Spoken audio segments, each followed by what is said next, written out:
Permíteme empezar preguntándote lo siguiente. ¿Alguna vez has escuchado la siguiente frase? No conozcas a tus héroes. ¿Alguien lo ha escuchado de repente? No conozcas a tus héroes. Bueno, esta frase surge por las diferentes malas experiencias de personas al conocer a aquellos individuos que de alguna u otra manera ellos admiraban o que también idealizaban. Llámense deportistas, políticos, artistas, escritores o cualquier otra persona que se admire. La desilusión parte desde una situación física donde de repente pensaban que la persona era más grande y quizás más hermosa físicamente, para darse cuenta que ni era tan grande como pensaban ni tampoco era tan hermoso como se veía en la pantalla. Algunos la desilusión consta porque quizás no era tan amable como pretendía ser, o quizás tan valiente como proyectaba su imagen pública. Es por eso que esta frase, no conozcas a tus héroes, muchas personas se lo toman con mucha seriedad para no tratar de distorsionar o de cambiar la imagen que tienen sobre cierto individuo que admiran. Sin embargo, cuando nos referimos o nos acercamos a la Biblia, podemos ver que el autor de la Biblia, quien es Dios, no se avergüenza ni se atemoriza al presentarnos, demostrar la parte pecadora, débil y desobediente de cada uno de los personajes históricos que él utilizó para llevar a cabo sus propósitos. Y esto es exactamente lo que pasa con la vida de Gedeón. Si ustedes se acuerdan, al principio del capítulo 6, simplemente consta de 3 capítulos, la vida resumida de Gedeón, 6, 7 y 8, se nos presenta a un hombre temeroso y miedoso. Después aprendimos que este hombre temeroso es utilizado como un guerrero quien liderea o dirige valientemente y obedientemente al pueblo de Israel. Pero finalmente, este varón termina como un líder en decadencia. Así que les voy a pedir por favor que abran sus Biblias ahí en el capítulo 8 y vamos a leer simplemente una porción de este pasaje, versículos 22 y hasta el 27. Y como si se tratara de alguna película de Hollywood, donde la primera escena que comienza es la parte final de la película, para después tardar 2 horas o 3 horas para poder entender por qué pusieron el final. De esa misma manera vamos a estar viendo la vida de Gedeón en estos momentos. Los versículos que vamos a estar leyendo quizás sean los últimos momentos o los últimos días o años, mejor dicho, de vida de este juez de Israel. Versículos del 22 hasta el 27 del capítulo 8. Dice así: los hombres de Israel le dijeron a Gedeón: reina sobre nosotros, tú y tus hijos, y también el hijo de tu hijo, porque nos has librado de la mano de Madián. Pero Gedeón les respondió: no reinaré sobre ustedes, ni tampoco reinarán sobre ustedes mis hijos. El Señor reine sobre ustedes. Pero dijo así Gedeón: quisiera pedirles que cada uno de ustedes me dé un zarcillo de su botín, pues tenían zarcillos de oro porque eran ismaelitas. De cierto te lo daremos, dijeron ellos. Y tendieron un manto y cada uno de ellos echó allí un zarcillo de su botín. El peso de los zarcillos de oro que él pidió fue de 1700 siclos, 19.4 kilos de oro, sin contar los adornos de media luna, los pendientes y los vestidos de púrpura que llevaban los reyes de Madián, y sin contar los collares que llevaban sus camellos al cuello. Gedeón hizo de ello un efod y colocó en Ofra su ciudad, con el cual todo Israel se prostituyó allí, y esto vino a ser la ruina para Gedeón y su casa. Oremos a nuestro Dios. Señor, en esa hora venimos delante de ti, Padre, pidiendo que seas tú quien primeramente, Señor, utilices a este siervo inútil tuyo, Señor. A pesar de mis diferentes limitaciones, Padre, Que tu palabra sea expuesta con poder y que sea tu Santo Espíritu quien traiga aliento, Señor, a cada uno de mis hermanos. Los anime en aquellas áreas de su vida donde quizás se encuentran desanimados por las diferentes situaciones por las cuales ellos se encuentran. Pero que al mismo momento, al mismo tiempo, mi Dios, también podamos cada uno de nosotros ser confrontados en aquellas áreas que aún no hemos rendido delante de ti. Mi Dios, que nuestro corazón y nuestras mentes estén atentas en la batalla espiritual que estamos a punto de adentrarnos, Señor. Pues indudablemente el enemigo no quiere, Señor, que nos concentremos para escuchar, Señor, y ser bendecidos a través de ella. En el nombre de Jesús, Señor, oramos. Amén, Señor, y amén. Amados hermanos, si ustedes recordarán, y quisiera quizás irme un poco más atrás, en el capítulo 7, los últimos versículos, resulta que el escritor nos cautiva a cada uno de nosotros, a los lectores, con esta imaginación que el Señor nos ha regalado. Pues se nos dice que tan rápido como estos 300 varones, quienes cargaban la trompeta, tocaron, el sonido causó una confusión en el campamento de los madianitas.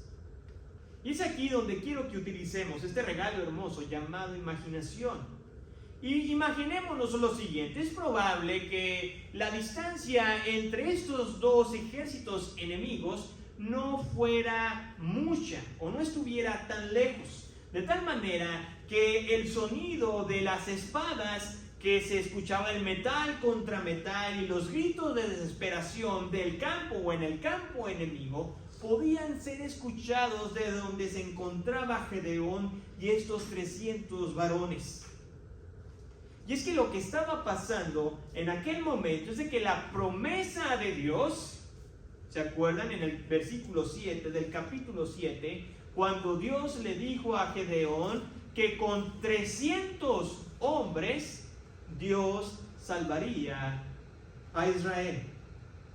Y eso es lo que estaba sucediendo enfrente de las narices de estos varones. Estaban viendo que la promesa de Dios se estaba cumpliendo.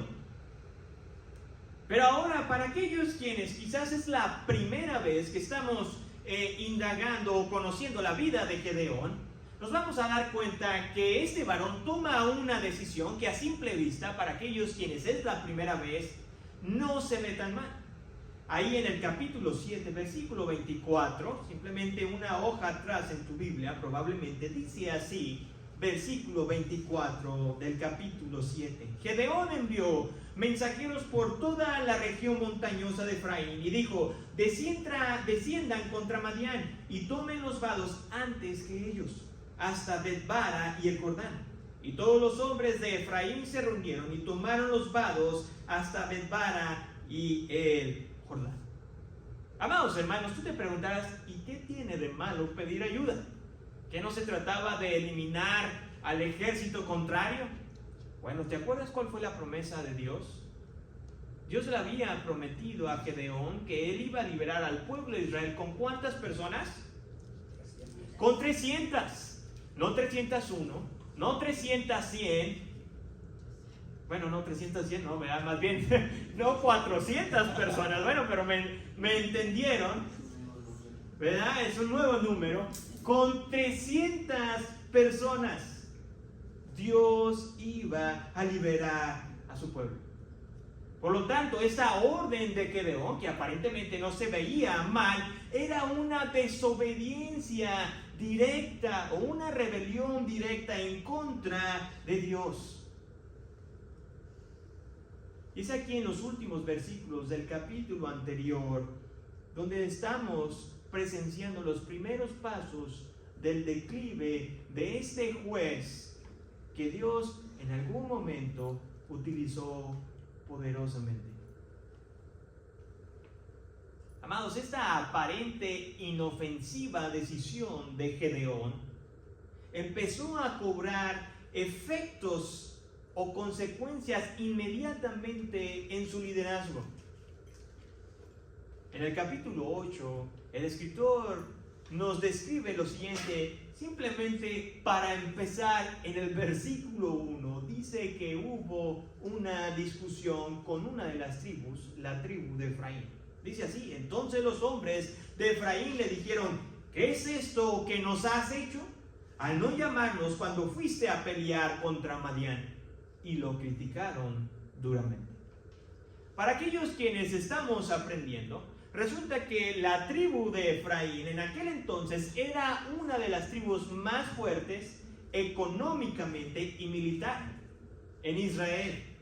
Mientras que la tribu donde pertenecía a Gedeón, Manasés, era una de las tribus más pobres y obviamente débiles. Algunos que se dedican a estudiar la Biblia han sugerido que la molestia de estos hombres de la tribu de Efraín provenía porque no fueron convocados desde un principio a la guerra. Ellos también querían haber sido uno de los primeros para luchar. Otros eruditos han mencionado que el verdadero enojo de estas personas era porque al momento de reconocer y de decir la gloria y la honra, el honor de matar y de eliminar al ejército contrario, no iba a ser de la misma medida que ellos, pues no participaron desde un principio.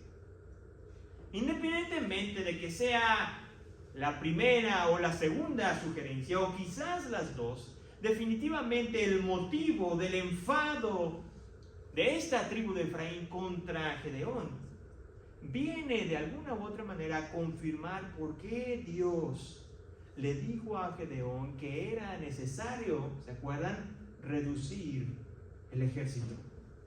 En el capítulo 7, versículo 2, el Señor le dice lo siguiente: el pueblo que está contigo es demasiado para que yo entregue a Madián en tus manos. No sea que Israel se vuelva orgulloso y diga: mi propia fortaleza me ha liberado.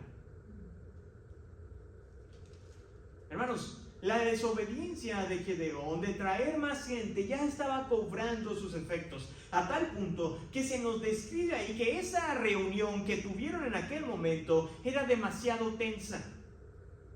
Y la descripción que vemos ahí es en la frase: y lo criticaron duramente. Este episodio incómodo en la vida de este juez simplemente demostraba la gran desunión que había dentro de las tribus de Israel. Amados, la tribu de Efraín, la realidad es de que estaba más preocupada por buscar su propia gloria que por ver la gloria de Dios manifestada a través de la vida de este varón llamado Gedeón. Esta molestia de la cual nos describe el escritor era porque ellos estaban enfocados en ver cómo podían glorificarse a ellos mismos. El autor nos dice que la tensión estaba subiendo, y para tratar de bajar los ánimos de aquellos hombres enfurecidos, aquel juez les contesta de la siguiente manera, versículo 2 al 3. Gedeón les dijo: ¿qué he hecho yo ahora en comparación con ustedes? ¿No es mejor el rebusco de Efraín que la vendimia de Abisier? Dios ha entregado en manos de ustedes a los jefes de Madián, Oreb y Seb. ¿Y qué pude hacer yo en comparación con ustedes? Entonces se aplacó la ira de ellos contra él cuando dijo esto. En otras palabras, hermanos, lo que Gedeón les estaba diciendo es de que estaba reconociendo que indudablemente aquella tribu de Efraín era mucho más poderosa si se comparaba con el clan de donde él venía. Y no solamente eso, también mencionó que lo que él había hecho a comparación de ellos, de haber capturado a dos líderes del ejército contrario, no se comparaba. Al oír estas alabanzas y estos halagos de este varón, finalmente el corazón de los hombres de Efraín se quedó tranquilo. Y esto nos lleva a nuestra primera enseñanza, que la decadencia, amados hermanos, la decadencia espiritual empieza con una búsqueda insaciable por el reconocimiento personal. La decadencia espiritual empieza cuando tú y yo empezamos a buscar el reconocimiento personal a toda costa. Amados, no tenemos que ser muy listos, pero la realidad es la siguiente, que solo basta con una palmada en la espalda, de un cumplido de algún desconocido, de un simple reconocimiento de papel, para que nuestro ego se levante, se exalte. No necesitamos de muchas personas, solamente de una sola persona. Gedeón llegó a creer que si él mandaba a llamar más gente para la guerra, el nombre o su nombre estaría escrito en la historia de Israel.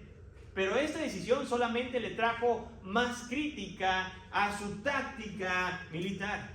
La tribu de Efraín creyó que por su poderío económico y militar serían llamados, sin embargo no se les solicitó en un principio.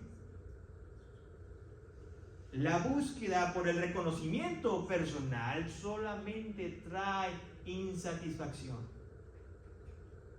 Trae insatisfacción a nuestro corazón. Porque nos podremos esforzar en lo que hacemos. Podremos ser los mejores en el área de trabajo donde tú y yo nos desempeñamos. Podemos ser disciplinados en la escuela y sacar muy buenas calificaciones. Podemos tener nuestra casa impecable para aquellas quienes son amas de casa, pero aún así, escúchame bien, aún así vamos a seguir escuchando quejas de nuestro mal desempeño. Porque cuando buscamos la aprobación de los demás, las palabras que salgan de otros varones, de otras mujeres, jamás van a saciar nuestro corazón. Más bien, amado, la aprobación que tú debes de buscar es la de nuestro Señor Jesucristo. Las palabras que debemos de anhelar escuchar algún día son las siguientes: buen siervo fiel, en lo poco fuiste fiel, sobre mucho te pondré. Entra en el gozo de tu Señor. Esas son las palabras que tú y yo debemos de anhelar escuchar algún día. Amados, la búsqueda por el reconocimiento personal trae división. Porque queramos o no, vamos a empezar a hacer distinción entre aquellas personas que a nuestro parecer aprecian lo que nosotros hacemos, mientras que vamos a hacer cierto rechazo a aquellos quienes a nuestro juicio no aprecian lo que tú y yo hacemos. La búsqueda por el reconocimiento personal es una señal de envidia, amados hermanos. De envidia porque deseamos un lugar que no nos corresponde, deseamos el puesto que solamente puede ocupar nuestro Dios. Y cuando tratamos de robarlo, de usurparlo, lo único que va a pasar es de que nuestras familias se empiezan a dividir, porque las decisiones que tú y yo tomamos simplemente se basan en nuestro beneficio personal. La iglesia se empieza a fragmentar porque solo pienso en cómo yo puedo sobresalir. El ambiente laboral se vuelve tenso porque tengo esta idea de que yo siempre tengo la razón. En los primeros 3 versículos del capítulo 8, el escritor nos presenta una faceta que tú y yo desconocíamos de este juez llamado Gedeón. Y es de que Gedeón es un excelente diplomático. Amados, alguien dijo lo siguiente, no supe quién era, pero me gustó su frase, la cual es la siguiente: cuando termina la diplomacia, comienza la guerra. Y esto fue exactamente lo que Gedeón logró con su respuesta. Amados hermanos, la diplomacia de Gedeón evitó una guerra civil. Permíteme recordarte de nuevo, la tribu de Efraín era una de las tribus más fuertes en aquel momento, económicamente y militarmente. Entonces Gedeón sabía lo que significaría que esa tribu estuviera en su ¿qué? En su contra. Por lo tanto, utilizó la diplomacia para tratar de calmar los egos de aquella tribu. Si la historia terminara aquí, la historia de Gedeón, tú tendrías todo el derecho de cuestionarme el título del mensaje, el cual es Gedeón, un líder en decadencia. Sin embargo, la historia continúa para demostrarnos que aquella diplomacia que aquel hombre mostró no provenía de un corazón humilde. El escritor nos relata que Gedeón y estos 300 hombres, una vez de que se calmaron los humos de aquella tribu, cruzaron al Jordán. Y una vez que cruzaron, tuvieron hambre. Y una de las primeras ciudades a las cuales Gedeón se dirigió fue a la ciudad de Sucot. En esta ciudad, Gedeón llegó y pidió alimento, no solamente para él, sino para todos los hombres que venían con él. La respuesta de aquellos habitantes no solamente fue negativa, sino también malagradecida, porque no mostraron gratitud de lo que Dios estaba haciendo a través de Gedeón. ¿Y qué era? La liberación de los madianitas. Después de esta negativa, se nos dice que también de nuevo Gedeón fue a otro pueblo, al pueblo de Peniel. Pero veamos lo siguiente. ¿Y cuál fue la respuesta de estos pobladores, de los primeros habitantes de Sucot? En el versículo 6 dice así: le dijeron lo siguiente los habitantes: ¿está ya las manos de Seba y Samula en tu poder para que te demos pan a tu ejército? Amados, tratar de entender la respuesta de estos habitantes de Sucot, y es que pudo basarse en que Gedeón aún no había capturado a los líderes del grupo contrario. Por lo tanto, existía la posibilidad de que fallara y que estos de nuevo se reagruparan y que trajeran de nuevo a un ejército y mataran a todos aquellos quienes mostraron lealtad a Gedeón. Ese pudo haber sido una razón por la cual no decidieron ayudar a Gedeón. Y como anteriormente lo dije, la respuesta de la siguiente ciudad, de los habitantes de Peniel, fue exactamente la misma. Le negaron cualquier clase de ayuda. Y esto nos debe llevar a preguntarnos lo siguiente: ¿que acaso Gedeón se equivocó al pedir ayuda? Y la respuesta es muy sencilla y es no, no se equivocó. En lo absoluto no se equivocó. Lo que pasa es de que debemos de entender el contexto histórico de lo que estaba pasando en aquel tiempo. Recuerden, cuando vimos en el capítulo 6, se nos mencionó que habían pasado ya 7 años de opresión por los madianitas. De tal manera que estos hombres vivían en un constante temor. Y les aterraba la idea de que algún juez o algún varón se levantara envalentonado e ir a atacar a estas tribus y fracasaran. Pero amados, ¿no es la misma clase de miedo o de temor que en algún momento Gedeón presentó? En el capítulo 6, si ustedes recordarán, Gedeón estaba escondido por miedo. Gedeón también tenía miedo en su momento. ¿Y quién mejor que Gedeón para hablar con estas personas y animarles y exhortarlas a confiar en Dios? Este era el momento de la diplomacia, de hablar como en su momento él habló con la tribu de Efraín, ahora hablar con estas dos ciudades para conseguir pan para él y sus soldados.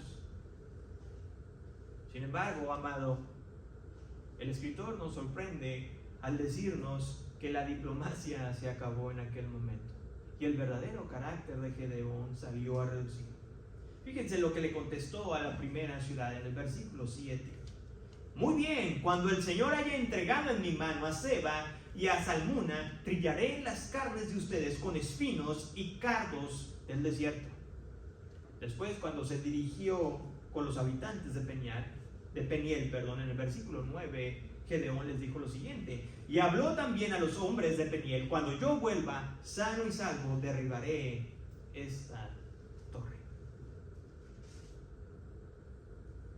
Hermanos, la diplomacia no existió más en la vida de aquel varón. Pero después el escritor se encarga de insertar un versículo trascendente.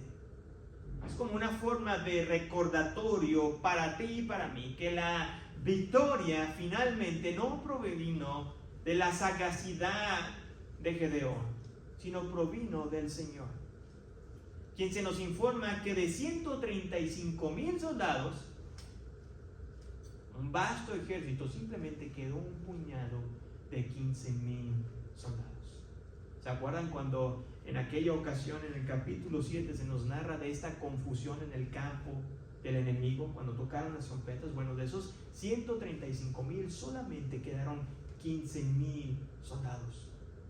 Este hecho sorprendente para nosotros pasó desapercibido por Gedeón, quien se veía empeñado en eliminar al resto del ejército enemigo, no para traer honra y gloria a Dios, sino para demostrarle a los habitantes de Sucot y a los habitantes de Peniel que se habían equivocado en haberles negado la ayuda.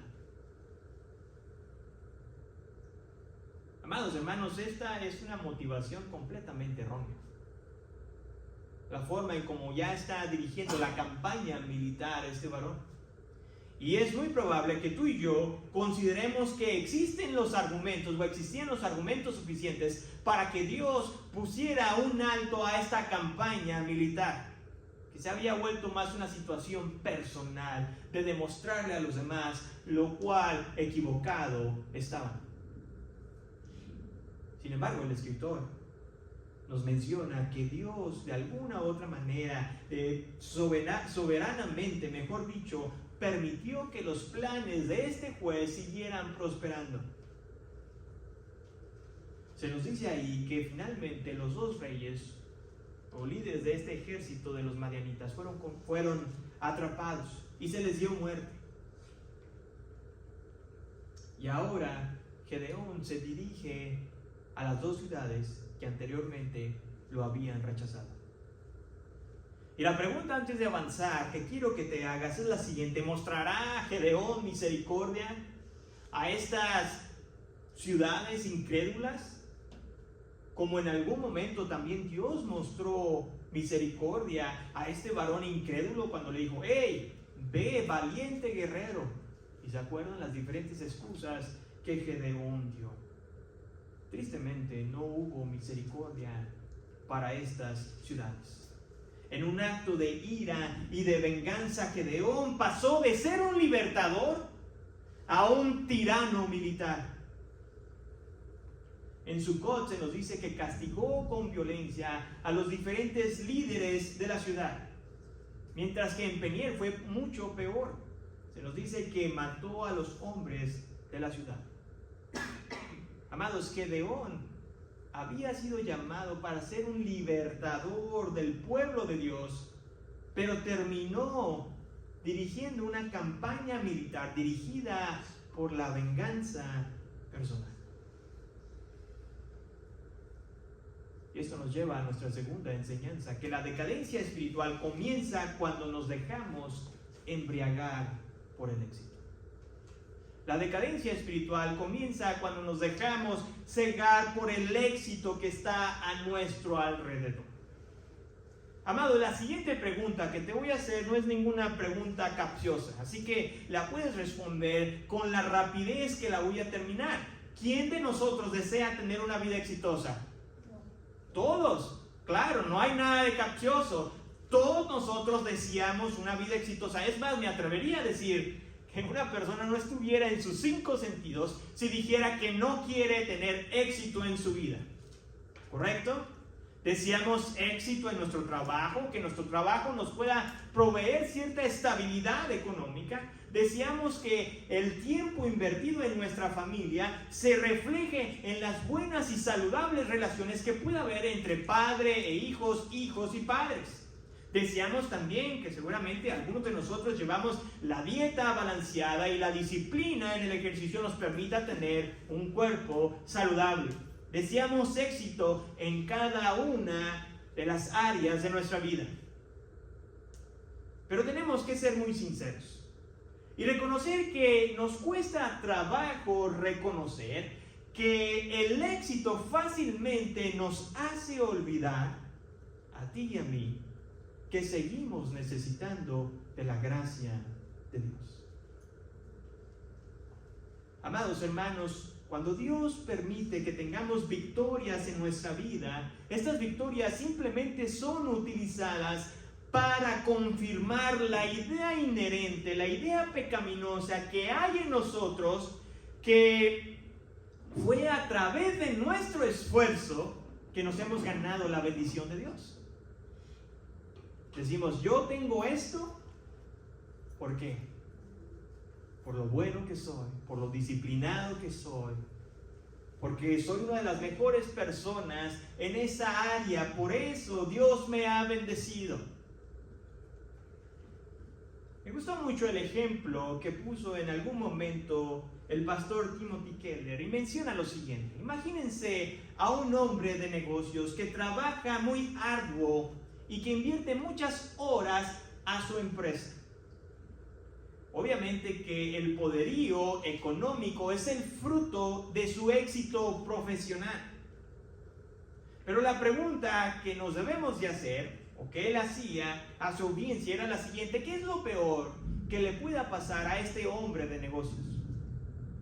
Si pensamos rápido, podríamos decir, la respuesta sería el derrumbe de su empresa, por la cual invirtió mucho tiempo.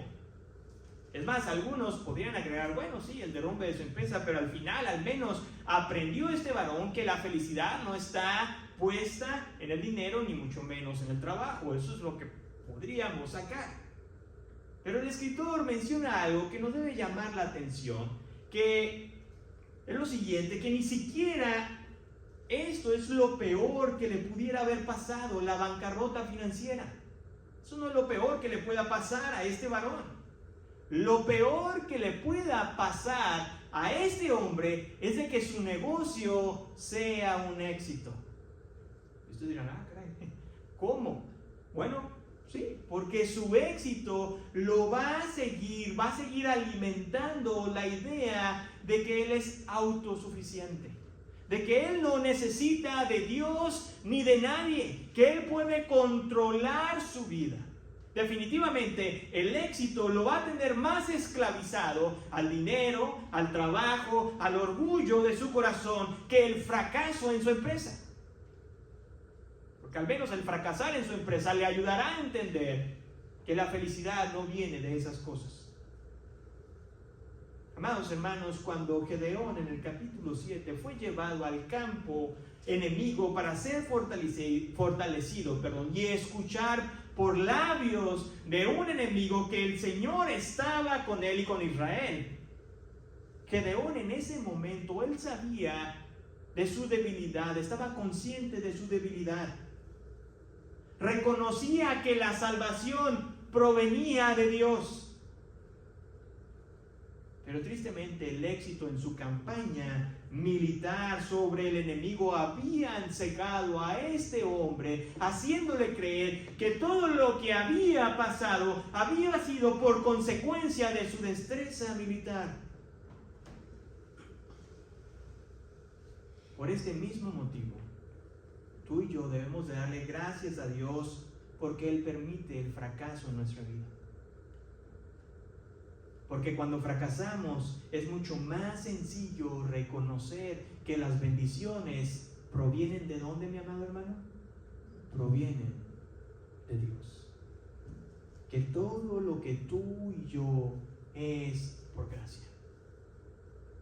Por lo tanto, esto me lleva a hacerte la siguiente pregunta. Amado, cuando el éxito está en tu vida, cuando hay paz, cuando hay tranquilidad, cuando todo marcha a la perfección, ¿qué tan frecuente te recuerdas que lo que tienes, todo es por gracia?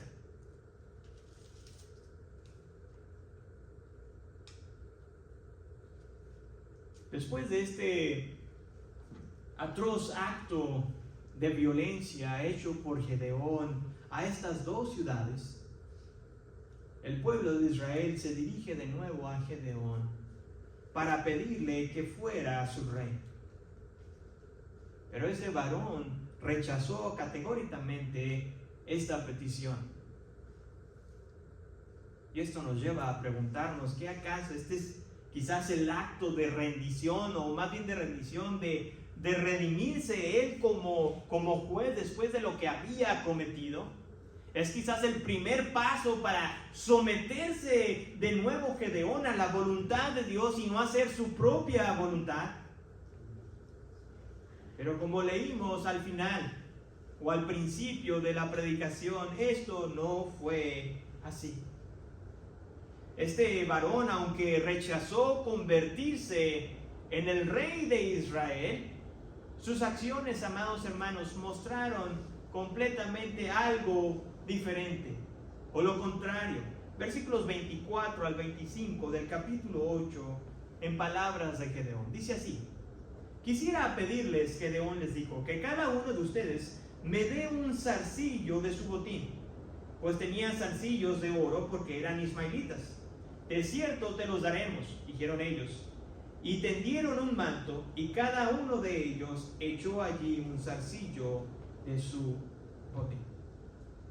Amados, la cantidad de oro que Gedeón recibió en aquel momento, algunos han mencionado que era una cantidad como de un botín de que se llevaba un rey después de la guerra. Y no solamente eso, sino que también el retener tantas cosas valiosas, como también cargadas de simbolismo de poder de un monarca, demostraba que las palabras que Gedeón había dicho de rechazar ser rey realmente no fueron sinceras, porque al menos en sus acciones demostraba que realmente deseaba ser el rey de Israel.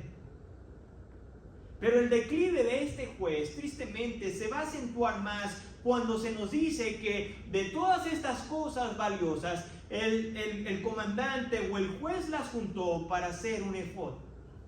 Para aquellos quienes estamos o seguimos aprendiendo, resulta que el efod era una vestimenta que utilizaban los sacerdotes. Y esto lo utilizaban en el tabernáculo. Los sacerdotes eran consultados por el pueblo de Israel para conocer la voluntad de Dios. Y el hecho de que Gedeón hiciera una copia de esta vestimenta, que era uso solamente para los sacerdotes, decía que Gedeón estaba en competencia con Dios, con aquellos que el Señor había establecido específicamente para que fueran sus mensajeros. El escritor nos dice, que esto trajo ruina no solamente a la casa de Gedeón, sino todo al pueblo de Israel. En los versículos 33 y 34 dice lo siguiente: al morir Gedeón, los israelitas volvieron a prostituirse con los Baales e hicieron a Baal Berit su dios. Así que los israelitas se olvidaron del Señor, su Dios, que los había liberado de manos de todos sus enemigos en derredor.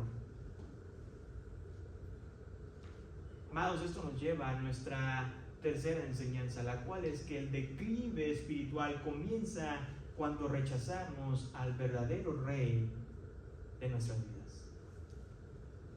El pueblo de Israel vio en Gedeón cierta esperanza para que los gobernara.